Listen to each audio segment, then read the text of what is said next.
Hola a todas y a todos. Esta es nuestra última sesión del seminario Adiós a Netflix 2023-1. Hemos llegado al final. Espero que aquí todos hayan tenido una grata estancia, hayan podido acceder a textos que no habían leído y hayan podido reflexionar o llegar a ciertas conclusiones que no habían observado o concebido, ¿no? Durante todo este proceso de vida que llevan, que hay tanta variedad de edades en este seminario, ¿no? No, o sea, no estoy dándole un curso a estudiantes universitarios solamente, sino somos de diversas generaciones, pero precisamente por eso me parece importante, porque eso demuestra que no solo tiene que ver con jóvenes que están expuestos ahora al audiovisual contemporáneo, que son las series, sino en realidad todos nosotros que hemos estado atrapados por el audiovisual desde hace mucho tiempo. Entonces, como ustedes saben, voy a compartirles la, la pantalla. Eh, a ver.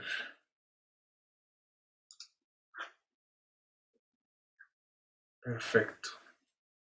Um,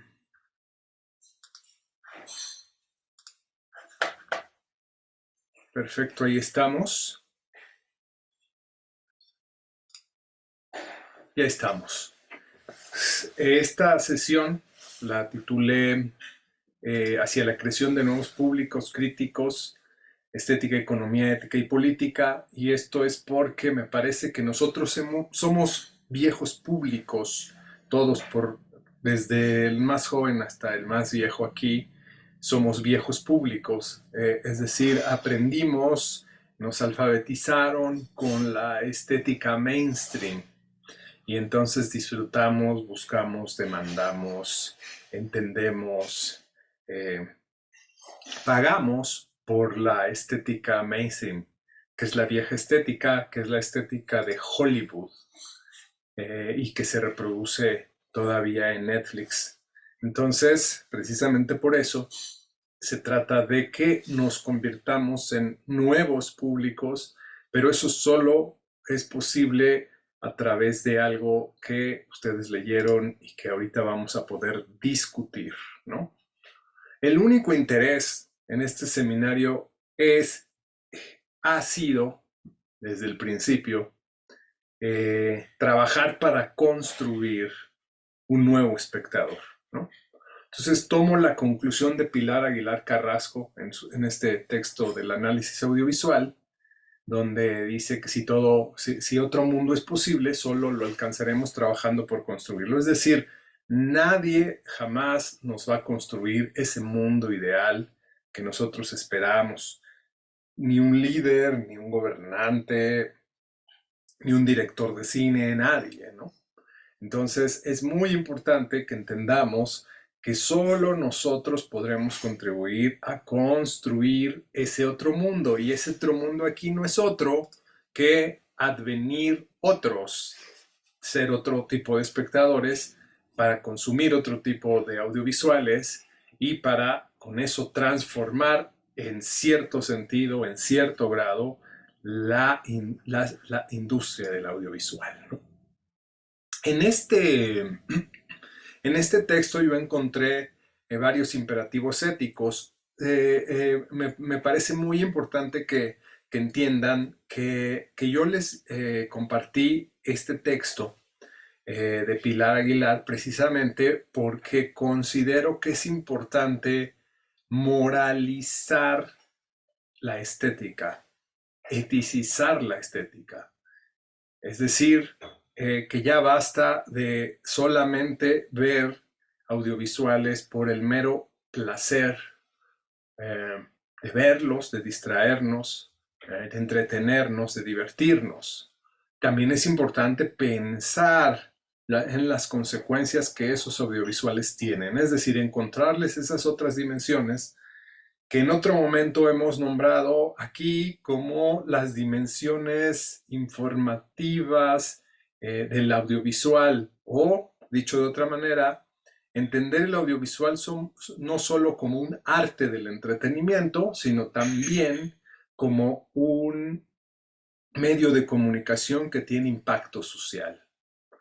Solo si entendemos así el audiovisual podremos advenir otro tipo de espectadores. Si no, nos quedaremos en el nivel 1 de espectador o espectador viejo, digamos, que es el que solo se interesa en los audiovisuales porque qué bien hechos están, cómo narran tan magníficamente, qué historias tan fabulosas y bien escritas, etcétera, etcétera. Todas esas cosas que la gente que aprecia los audiovisuales dice. Entonces, quise subrayar 3 imperativos éticos, ¿no? El comunitario, que es tan necesario hoy, que vivimos en un mundo totalmente individualista, ¿no?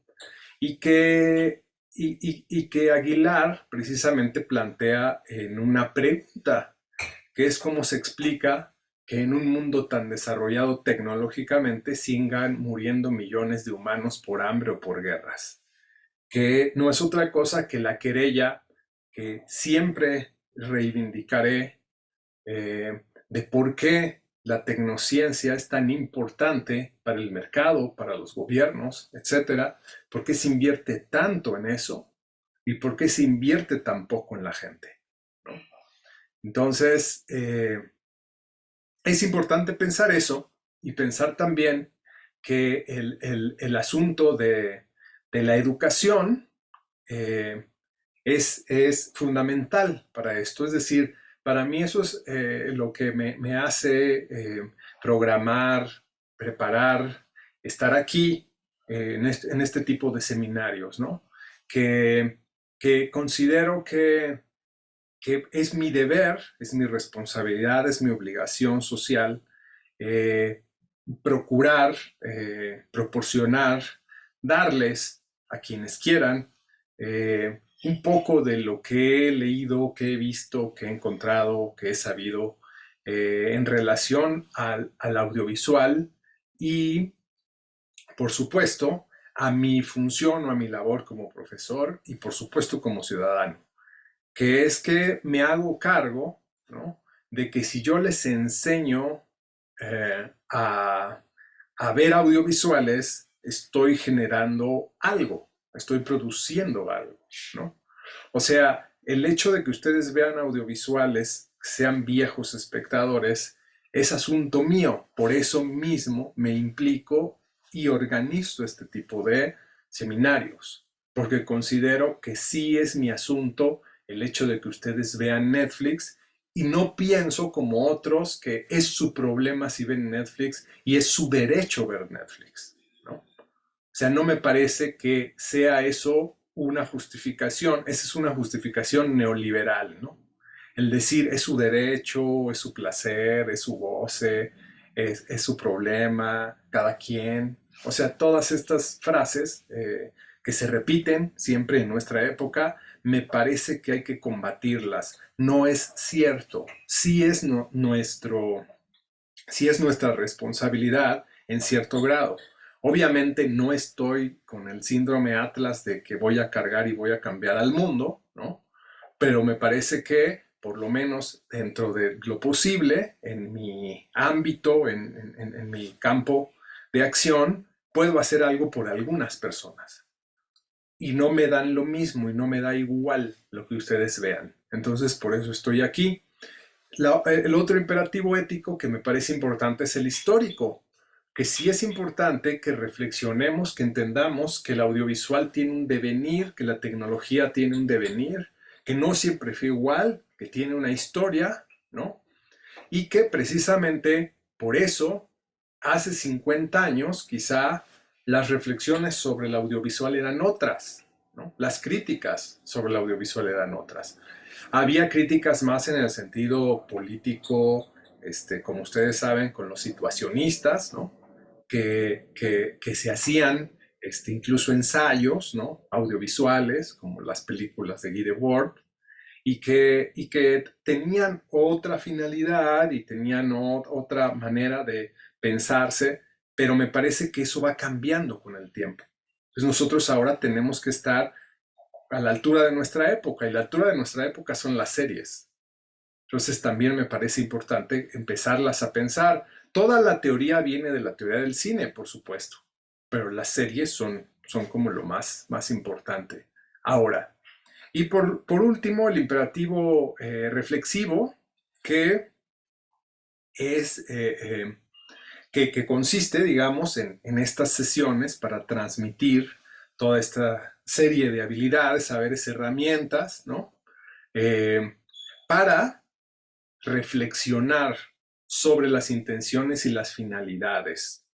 No transmitir solo el saber para que ustedes disfruten de las series, sino al revés, porque finalmente eso es lo que se hace en algunos espacios, ¿no? Se enseña a escribir guiones sobre series, se hace toda una apología sobre o la glorificación, como le llama cascajosa, sobre las series, ¿no? Pero no se enseña precisamente a reflexionar sobre lo que hay detrás de las series. Lo digo de otra manera, otra vez, lo reitero, no se trata de pensar en las series como arte, sino pensar en las series como medio de comunicación. Eso cambia todo, eso nos voltea todo el esquema, todo el método, toda la perspectiva, porque precisamente no vamos a apreciar lo grandiosas que son esas historias y lo bien filmadas o bien grabadas que están, sino lo que vamos a analizar es qué producen todas las movimientos de cámara, ¿no? Los emplazamientos, la edición, la música, etcétera. Ahora, es muy importante pensar que hoy, precisamente, el mundo, así como le llama Aguilar, está devorado por la imagen, ¿no? Es el imperio de las imágenes, y este imperio de las imágenes, precisamente lo que ella señala, que me parece acertado, es que ella dice que no ofrece ningún sistema coherente de valores. Acuérdense de que su texto tiene como una intención moralizante, ¿no? Es alguien que se preocupa por los valores. Y yo creo que en la actualidad, precisamente en este mundo, en este momento histórico, cualquier persona que se preocupa por eso se ve como conservadora, cuando en realidad creo que no es así. Tampoco tenemos que creer eso. Es importante recuperar los valores, los principios, ¿no? No dejarnos llevar por los sistemas en los que todo se relativiza, sino más bien pensar que esos sistemas que supuestamente quieren dar derecho al individuo, en realidad lo único que buscan es el consumo, es promover el consumo, ¿no? Entonces, hay que reconocer que hay un capitalismo audiovisual, ¿no? Digamos que es parte de la ideología actual y que tiene que ver con el mero consumo, más allá de que utilicen a los grandes directores, a los grandes guionistas.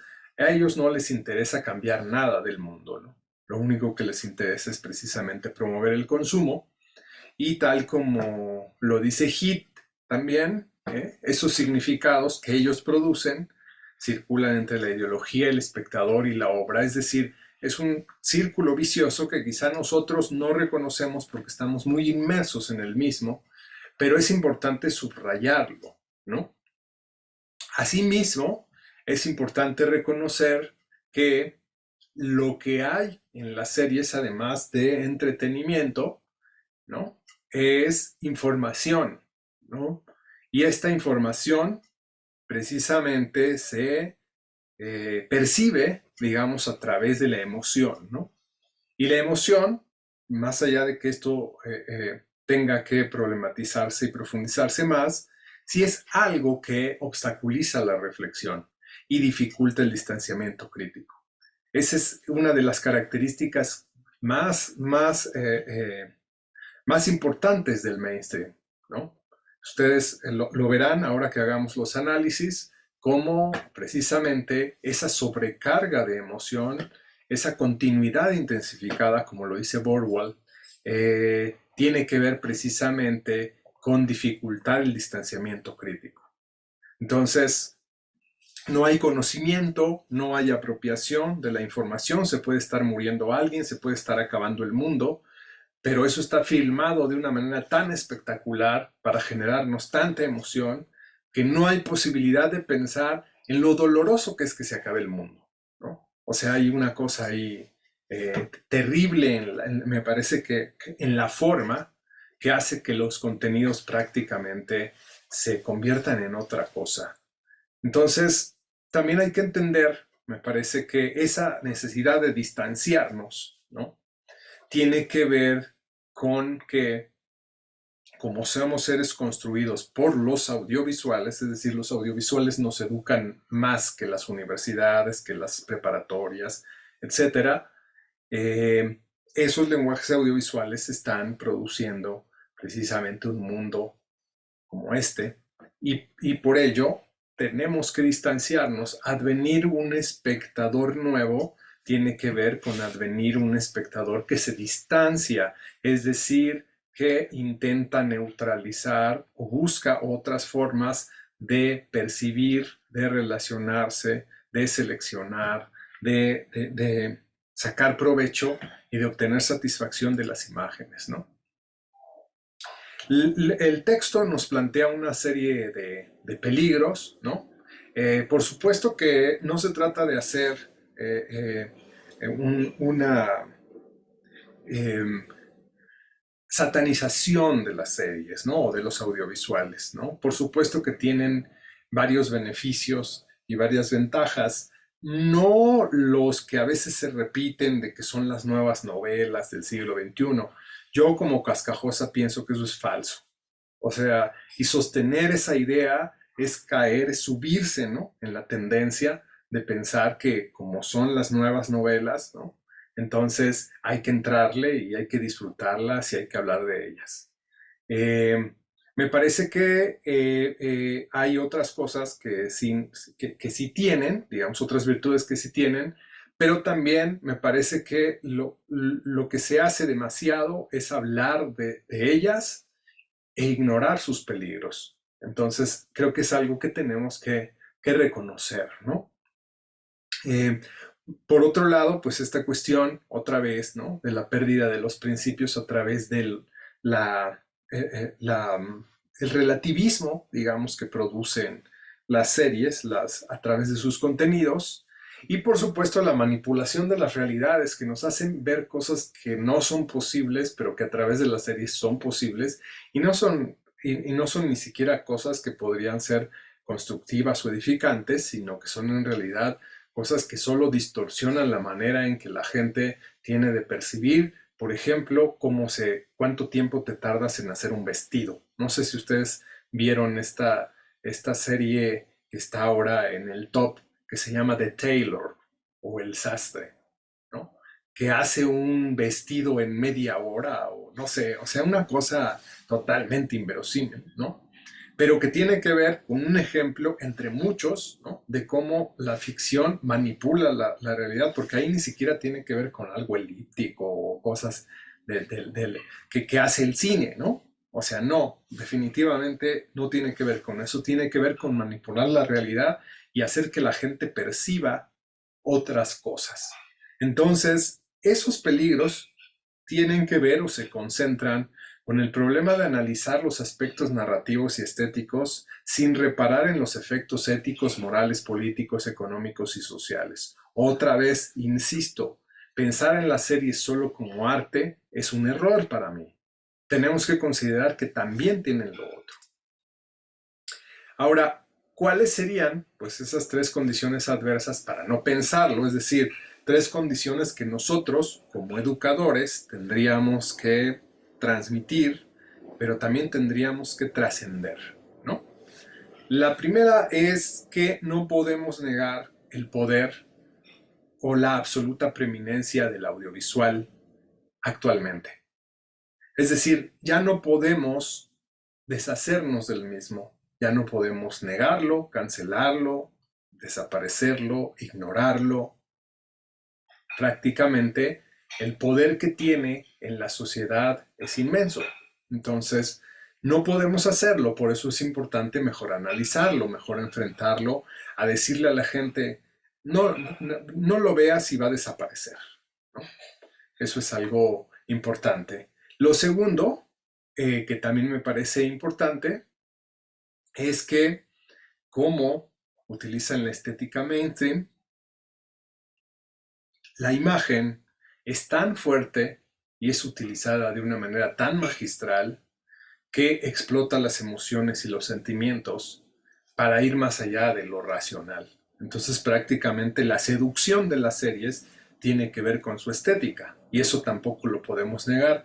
Por eso decía hace un rato que tendría que haber una reeducación estética. Es decir, nosotros tendríamos que ver que también hay otro tipo de estética y tendríamos que probarla para ver si nos podemos habituar a ella y podemos aprender a disfrutarla, ¿no? Y por último, pues precisamente el gran problema es que sistémicamente no existe educación audiovisual en los públicos. Es decir, a mí me parece muy lamentable que solo los que estudian cine o ciencias de la comunicación, ¿no? Cosas de ese tipo, estudien algún curso sobre audiovisual, ¿no? Es decir, tengan acceso a una alfabetización audiovisual a partir de las teorías del cine y solo ellos sepan cuál es el lenguaje cinematográfico, qué es un plano, qué es un tilt, qué es un close-up, ¿no? O sea, me parece lamentable porque independientemente de que la teoría no te solucione la vida, por algo se empieza.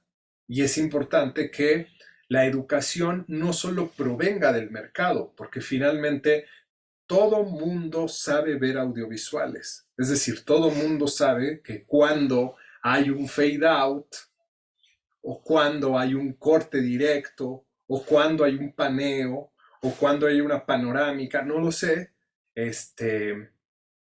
significa algo en los audiovisuales, ¿no? Todos los niños saben ver audiovisuales y los entienden. Nadie corre como aquel ejemplo de los africanos que volteaban para ver que se salían de la pantalla, ¿no? Ya los niños están súper educados en el audiovisual, pero no me refiero a esa educación, esa es la educación del mercado. Nosotros necesitamos una educación crítica, ¿no? Que aprenda a ver eso, que aprenda a reconocer intenciones, funciones y toda una serie de elementos que están allí en juego.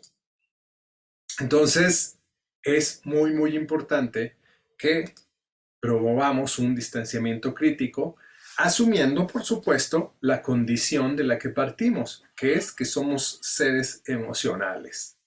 Y como seres emocionales, esta cuestión es problemática si se escucha psicologizada, pero me parece que si la pensamos en términos audiovisuales, no lo es tanto, porque educar las emociones sería más bien como educar la forma en la que consumimos, percibimos, disfrutamos del audiovisual.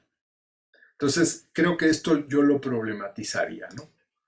Y esa educación, por supuesto, implica necesariamente política, estética, ética y moral y una disciplina. Esa disciplina empezaba, yo les decía hace unos días, ¿no? Con el asunto de Movie, por ejemplo, ¿no? Es decir, pagas Movie y dices, me voy a disciplinar y un día voy a dejar de ver una serie de Netflix y voy a ver una película de Movie. ¿Qué produce eso? ¿No? O sea, ese esfuerzo sostenido tiene que ver precisamente con que tú empieces a generarte un juicio de preferencia al conocer distintas cosas. ¿Qué se siente? A lo mejor los primeros días te quedas dormido, ¿no? Tal vez te aburres, tal vez no te concentras, tal vez empiezas a usar tu móvil, ¿no? Porque justo las generaciones actuales parece que tienen el móvil pegado a la mano y entonces la comunicación que hacen de lo que están viendo ya no la hacen introspectivamente o ya no esperan a hacerla cuando termina la serie o la película, sino que comparten en ese momento lo que están viendo. Quizás sería un poco pensar en cómo hacer para concentrarnos y poner más atención en el contenido y poner menos atención en el objeto o artefacto o gadget distractor, ¿no? Que es justo ese uno de los grandes problemas de la actualidad. Entonces, precisamente, nosotros tenemos esta problemática de que mientras no entendamos que nos tenemos que reeducar, ¿no? Porque las pantallas educan nuestras emociones, yo diría que también educan nuestras aspiraciones, nuestros hábitos, etcétera. Eso ya lo he planteado en otro momento. Y no entendamos que también tenemos que educarnos no solo en la manera de ver, por ejemplo, la temporalidad, la representación, la continuidad, etcétera, etcétera, sino también nos eduquemos en el sentido de comenzar a desarraigarnos del modelo de vida norteamericano, que ese es uno de los grandes problemas. Es un problema global, ¿no? O sea, la modelación de la vida a través del audiovisual obedece al American Dream. No es otra cosa. Y no nos damos cuenta de ello porque ha sido así desde siempre. Cada uno de ustedes puede hacerse las preguntas correspondientes en este momento de sus familias, ¿no? De ustedes mismos, de sus amistades, de cómo vivimos aspirando a ciertos sueños, ciertos ideales, ciertas realizaciones que son precisamente norteamericanas, ¿no? Entonces es muy importante que entendamos eso. Y por supuesto que entendamos también que no es suficiente con leer y reflexionar sobre todo esto, sino que hay que hacer algo, es decir, hay que actuar. Y eso, otra vez, lo voy a reiterar, hay que aprender a ver, desarrollar nuestra sensibilidad, reflexionar, bajar el consumo indiscriminado de entretenimiento mainstream. Eso yo se los proponía un poco en serio, un poco en broma, con el objeto transicional movie, ¿no? Porque efectivamente tiene que ver con cómo vas a sustituir un satisfactor tan importante, tan central, que es el audiovisual, ¿no?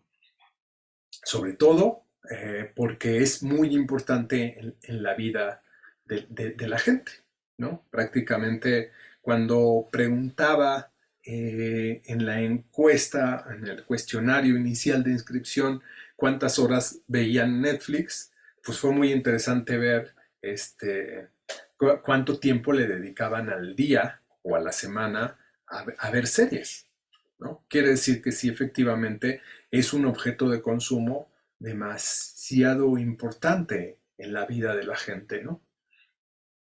Obviamente, para hacer todo esto, me parece que, como les decía hace un rato, es importante que la gente estudie, aprenda, se introduzca, y eso lo deberían de hacer, pues, los abogados, los arquitectos, los médicos, etcétera, ¿no? Tendrían que, acceder al estudio del funcionamiento de los códigos audiovisuales, ¿no? Que son precisamente pues, sus características formales, ¿no? La imagen, la posición, el movimiento de cámara, el decorado, la iluminación, el montaje, la banda sonora, ¿no? La trama, por supuesto, los personajes, la estructura, etcétera, etcétera. Es decir, es fundamental hacerlo. Obviamente, creo que hay que considerar que los objetivos del análisis tienen que ser, en este caso, poner en evidencia de qué forma un texto funciona dentro de una ideología y se convierte en expresión de ella. Insisto, eso se los dije desde el principio, a mí no me interesa analizar qué bien hecha, qué bien escrita, qué bien actuada, qué original es una serie. Lo que me interesa precisamente es qué hay detrás, cuál es el trasfondo, qué va a producir, cuál es el impacto, cuál es la responsabilidad incluso de quienes hicieron y propusieron esa serie, aunque no se hubieran dado cuenta en los efectos que va a generar en los espectadores. Me parece que queda muy claro la intención, ¿no? La intención del seminario y la intención de introducir este tipo de contenidos y ponerlos a discusión.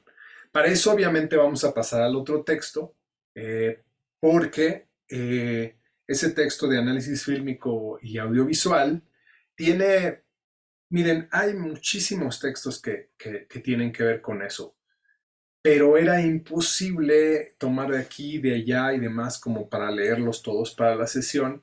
Este texto en realidad me parece reiterativo, no me parece muy bien escrito, pero al mismo tiempo me parece que resume muchas cosas que se encuentran en otros textos.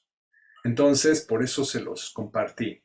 Y les sugerí que leyeran ese segundo capítulo, porque me parece que ahí es donde se concentra esta cuestión del análisis de los productos audiovisuales. Supongo que aquí varios de ustedes ya han tomado cursos, ¿no?, sobre el lenguaje audiovisual o lenguaje cinematográfico, pero me parece muy, muy importante entender dos cosas de principio, ¿no?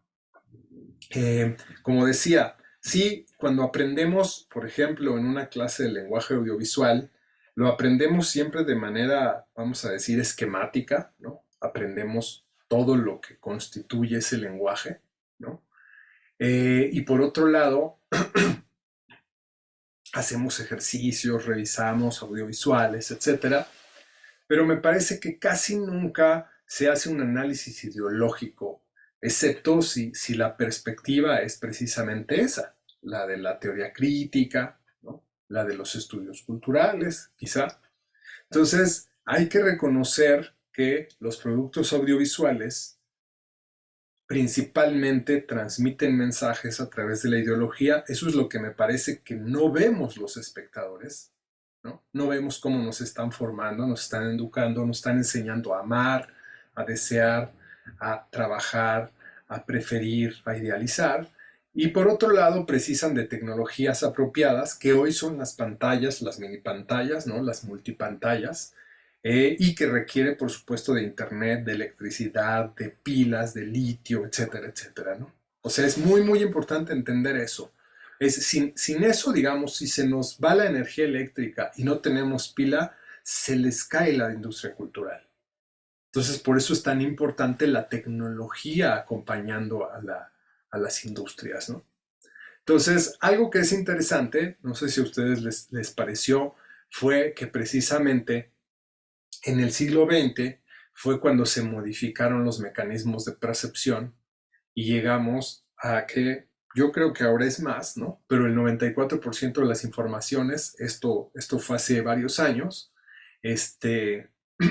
llegan por medio del audiovisual. ¿Qué quiere decir esto? Que los espectadores hoy ya no leemos. Eso no es una novedad. El problema es que, como decía hace un rato, no creo que las series sean las nuevas novelas, precisamente porque la lectura tiene otro nivel de compromiso, otro nivel de atención y también tiene otros efectos. Entonces, finalmente, hoy, por ejemplo, ya vemos videocolumnas en lugar de leer las columnas de la sección de opinión del periódico, ¿no? Entonces ya la gente escribe su columna para el periódico, pero la lee en un canal de YouTube, ¿no? ¿Por qué? Porque la gente ya lee menos que antes. Quizá decir no lee es ser exagerado, pero leemos menos que antes. Y leemos menos que antes, no solo porque nos hemos acostumbrado a que todo esté disponible, sino porque como han cambiado las tecnologías y los tiempos y demás, prácticamente nos creemos que de verdad ya no tenemos tiempo, ¿no? Otra de las cuestiones, por supuesto, tiene que ver con la inmediatez, ¿no? Esta ilusión, como pensar que ya solo podemos percibir. Ustedes seguro, si son maestros o estudiantes, deben saber, los estudiantes demandan que las cosas se hagan visuales, ¿no? Una exposición visual, un un PowerPoint, es decir, ya no aguantan un discurso de hora y media que alguien esté hablando, como el que aguantan ustedes cada seminario aquí, ¿no? Con todo y que pongo las láminas, ¿no? Pero, pero no, ya es, muéstranos eso con imágenes, porque de lo contrario no se nos va el hilo, ¿no? Entonces, hay un problema actualmente, no solo de atención, sino de pensar que todo tiene que ser rápido. Incluso la estética TikTok es eso, ¿no? O sea, cortes, relatos muy cortos en los que incluso los youtubers lo que empezaron a hacer es fragmentar sus videos. Entonces ya no puedes ver la entrevista de hora y media, sino que ahora te van poniendo fragmentada la entrevista para que tú solo veas cuando responde la pregunta específica. Entonces eso es otro de los problemas, ¿no? Y precisamente esos problemas tienen que ver también con unos nuevos modos de socialización en donde ya parece que nos comunicamos fragmentariamente, con lo que llama pantallización de la sociedad, que es precisamente a todo accedemos a través de las pantallas, ¿no? Porque tenemos una vida muy acelerada. Eso creo que hay que hacer caso a la puntuación anterior, es una ilusión. No es cierto que la vida sea rápida, estresada y demás, sino que más bien es una ilusión, es un nuevo modo de hacer lazo y es un modo al que nosotros entramos o no entramos, ¿no? Es decir, revisamos Facebook diario o no lo revisamos, revisamos nuestro WhatsApp cada que nos llega un mensaje o no lo revisamos, etcétera, etcétera, ¿no? Eso es una cuestión meramente ilusoria, es obviamente parte de un orden actual, de una convención, y sí somos seres sociales, pero al mismo tiempo tenemos todo el derecho y la posibilidad de rehusarnos a esas convenciones y de vivir el mundo de otra forma, ¿no?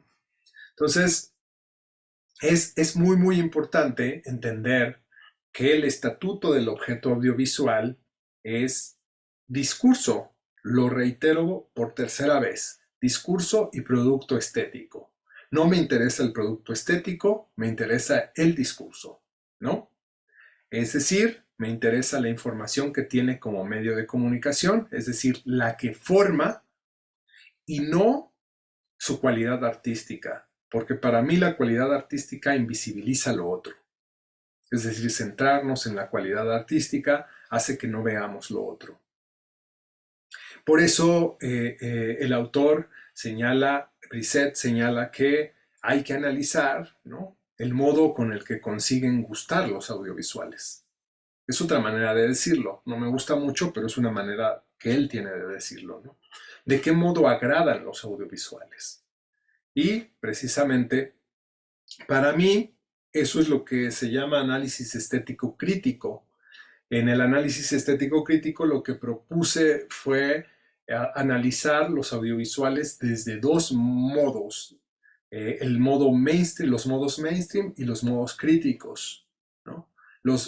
Esos dos modos a su vez se descomponen en tres modalidades, que son la representación, la interpelación y la recepción. Eso en algún momento lo habíamos comentado, ahora lo vamos a ver en acto con unas series, ¿no? Entonces, ya saben, se mete a la cuestión del gusto, que es algo social, que es algo importante a reflexionar, porque, insisto, no se trata solo de cancelar o de rechazar o de eliminar de nuestra agenda, sino también de reconocer qué complejo es precisamente porque hay ciertas estrategias de distinción de las series que acabamos creyéndolas, ¿no? Las acabamos creyéndolas precisamente por esta idea de la interiorización de las estructuras sociales, ¿no? Esto es sociología, pero finalmente nos ayuda a entender un poco por qué nos gustan las series, ¿no? Y de repente, no sé si a ustedes les ha pasado o lo han reflexionado, pero de repente se ven forzadas o forzados a ver series porque la gente habla mucho de ellas o se ven forzados a ver las series porque líderes de opinión, críticos especializados, etcétera, las recomiendan. Y las acaban viendo y resulta que son pésimas, pero precisamente por la presión, porque no somos ermitaños, porque no podemos romper con los lazos, es que nos vemos arrastrados hacia eso, ¿no? Entonces es algo súper importante entenderlo también, ¿no? Como decía hace un rato, no por eso tenemos que verlas y tenemos derecho a no verlas. Y también podemos ver otras cosas y cada que nos recomienden algo, nosotros recomendar algo. Pero creo que sin duda tenemos que volvernos un poco enemigos de la sociedad en ese sentido, un poco ser disruptivos, un poco ser este, diferentes, porque de lo contrario, si entramos a esta idea de que tenemos que agradar, pertenecer, caber, ser reconocidos, eh, caemos en la masificación, ¿no?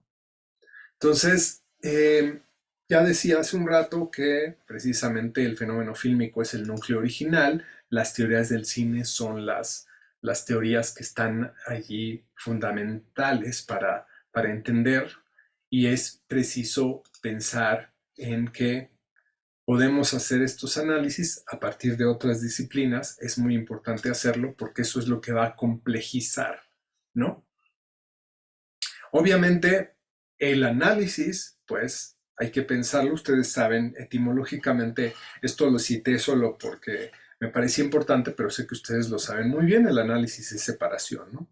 Y el análisis es separación y el autor, Bisset, habla de que la comunicación audiovisual se analiza en dos direcciones, ¿no? Es el análisis de las obras, ¿no? Y de los procesos. Ese análisis de las obras me parece que es el que se hace cuando se habla de un análisis artístico, estético, y el de los procesos de emisión y de recepción es el que tendría que ver con el que nos interesa aquí, ¿no? Entonces, me parece que yo coincido con el autor en que el estudio del dispositivo audiovisual es forzosamente un estudio histórico, es decir, si hay una perspectiva marxista ahí, porque no hay dispositivo audiovisual que esté fuera de la historia. Entonces tenemos que entender eso. Y por supuesto, otra cuestión que me parece fundamental, que es el audio, los sonidos, el soundtrack, la música, todo lo que tiene que ver con lo auditivo. Eso es fundamental. Si nosotros pensamos en imagen, solo en imagen en ese sentido estricto de lo que perciben los ojos, nos estamos perdiendo de un elemento fundamental en los audiovisuales. Ustedes ya lo saben, el audiovisual es conjunción de audio con imágenes, ¿no? Y en este caso, el problema que tenemos es que a veces no reconocemos la relevancia de la música, no solo para emocionar al espectador, ese es su objetivo, sino para permitir o dirigir o determinar la significación de las imágenes. Eso es algo fundamental. Entonces, este texto cita a Michel Chion, ¿no? Ustedes recordarán a ese teórico eh, del sonido en el cine, ¿no? Y es muy interesante esta cita porque habla precisamente de cómo la percepción auditiva influye y transforma las obras. Lo dice así, me parece súper gráfico. No se ve lo mismo cuando se oye, no se oye lo mismo cuando se ve, ¿no? Y es fundamental porque precisamente lo que nos permite hacer esto es reconocer que hay una forma de significar que tiene que ver precisamente con una codificación que produce efectos de sentido, efectos obviamente emotivos, emocionales en el cuerpo, pero también efectos de sentido en cosas que estamos viendo, ¿no? Y esa codificación es súper importante porque justo es lo que tenemos que hacer. Tenemos que aprender a analizar, a separar los elementos que están codificados en niveles, digamos, darles una jerarquización, ¿no? Y a partir de eso podemos entender cómo funcionan.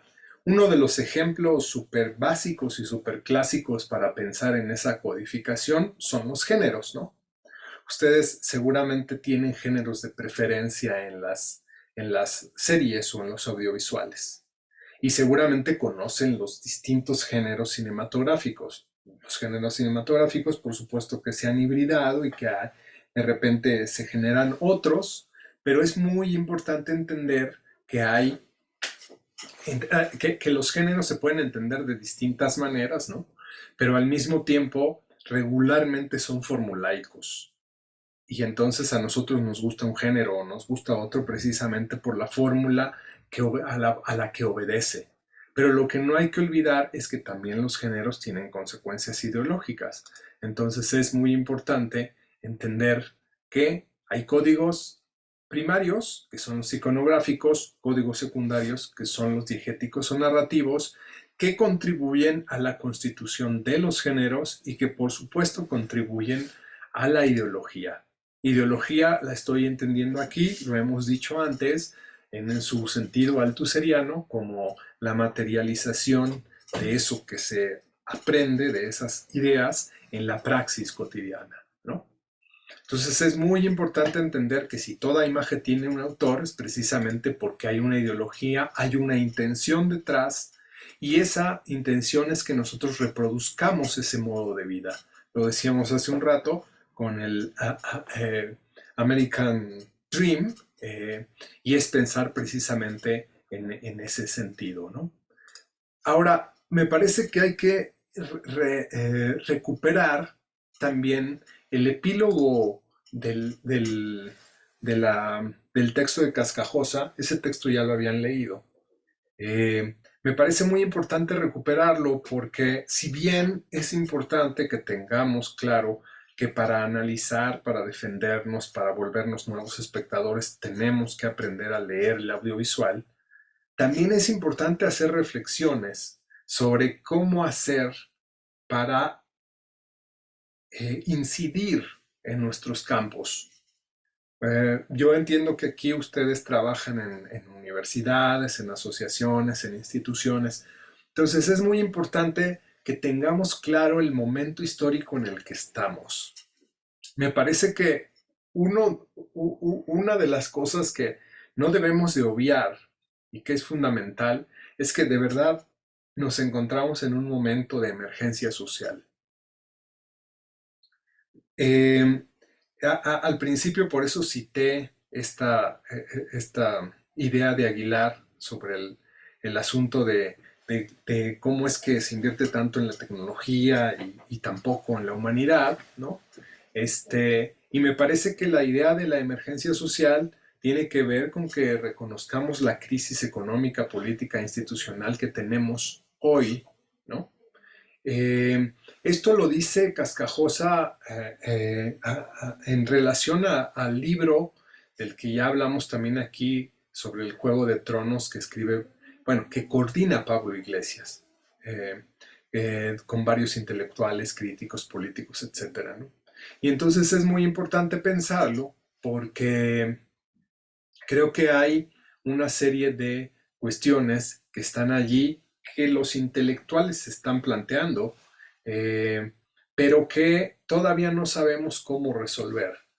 Yo en realidad no coincido mucho con la propuesta de Pablo Iglesias, eh, sobre todo porque leí algunos artículos de ese libro y no me gustó mucho que se piense, digamos que hay una idea, me parece un poco ilusa, de pensar que ayuda a hacer la revolución el trabajar con el texto como una especie de didáctica de ciencia política, ¿no? Me parece que hace falta algo más. Entiendo muy bien que la cultura popular tiene una potencia, ¿no? Pero me parece que también hay que pensarla en función de la transformación social, pero no tanto como medio, sino como obstáculo. Y eso es algo que me parece un problema que no está resuelto, pero lo considero así. Ahora, obviamente que aplaudo y que apoyo esas iniciativas porque precisamente lo que buscan es la transformación, solo no coincido con la forma en que la buscan. Y por supuesto que estoy de acuerdo totalmente con otra vez esta idea de no reconocer el arte de la serie sino su utilidad comunicativa. Me parece fundamental eso. O sea, sí me parece que ya basta de estar hablando de las virtudes, ¿no? De las series. eh, y creo que habría que pensar, habría que cuestionar más bien los análisis, eh, y precisamente habría que ver cómo los hacemos útiles, qué tipo de análisis realizamos, ¿no? Por eso yo propongo el estético crítico. Puede que para ustedes ese análisis también parezca como insuficiente, pero creo que es importante seguir pensando qué vamos a hacer con las series, ¿no? Y precisamente por esto es importante salirnos de la fascinación que tenemos con las series y tratar de entender cómo se produce y cómo se consume. Si no salimos de la fascinación, va a ser muy difícil que comprendamos. Entonces, creo que ese problema de la seriefilia, Cascajosa lo señala con los críticos, habla, ustedes recuerdan en ese epílogo, habla en contra de los críticos, ¿no? De estos críticos y de los seriéfilos, ¿no? Que están muy metidos en la seriefilia y que son muy hiperbólicos, ¿no? Que exageran demasiado las virtudes, ¿no? Esta idea, por ejemplo, de que las series no son novelas, que recupera de Martha Sands, precisamente tiene que ver con que hay un problema en la manera en que estamos entendiendo más bien el planteamiento. Y me parece que una cuestión también importante que hay que considerar es que esos tres puntos críticos que señalo aquí son cuestiones que no se nos tienen que olvidar, ¿no? Eh, Uno de los grandes problemas actuales, y eso se debe a la digitalización, o como le llama Matías Frey, a la democratización de la crítica, es que hoy prácticamente cualquiera puede ser crítico. Entonces pueden hacer su canal, pueden hablar de todas las películas que ven, bla, bla, bla, pero hay una deficiencia en la formación de estos críticos que han proliferado, que se vuelve problemática, por lo menos a nivel popular, porque no hay manera de limitar, no hay manera de poner filtros, y prácticamente con Internet, cualquiera que tiene una cuenta de Internet y una cuenta de YouTube puede inaugurarse como crítico con un video, con una videocrítica. Entonces, me parece que es un gran problema ese por un lado. Por otro lado, pues efectivamente lo que decía al principio, ¿no? El fracaso de los discursos universitarios, ¿no? Porque finalmente ese es un fracaso estructural, no digo que sea un fracaso, digamos, magisterial o de método, o de programas, sino que finalmente también tiene que ver con que no hemos podido establecer ese marco de recepción, ¿no? Para los audiovisuales. No es suficiente lo que hacemos y además tampoco podemos competir con el mercado. Pues prácticamente las universidades son recintos, casi casi refugios de la civilización, ¿no? Donde si bien te dan una educación crítica, mientras que el mercado está en todo momento, en todas partes, en espectaculares, en el Metrobús, en las plataformas, en todas partes, en los teléfonos, en las redes sociales. Entonces es prácticamente imposible competir con el mercado, ¿no? Y finalmente, eso que por lo que les hablaba de Movie, ¿no? Lo que señala Cascajosa, eso lo está diciendo de España, imagínense, no está hablando de México, está hablando de España. Y España es Europa. Y dice, la ficción televisiva europea contemporánea es casi desconocida. Es decir, ustedes deben de haberlo visto. Incluso hay una serie que también es de Netflix que se hizo para película y resulta que no ganó y que entonces la dividieron en 3 episodios de un soldado, eh, que es una serie que la ves y te das cuenta, como en muchas otras series y en muchas otras películas europeas, que son copias de la estética gringa, es decir, que son estética mainstream, estética Hollywood, pero en Europa, ¿no? Y esa es la única manera que tienen de trascender. Pero me parece categórico esto, porque la ficción televisiva europea no es conocida ni en Europa. Eso es lo que está diciendo Cascajosa. Por eso mismo les decía, hay que transitar a Netflix, porque en Netflix encontramos a ver ficción televisiva europea. Y sí cambia la estética. Es muy, muy importante que entendamos eso. Sí cambia la estética. Voy a intentar, en la medida de lo posible, con el tiempo que quede, analizar al menos una de cada una para reconocerlo, ¿no?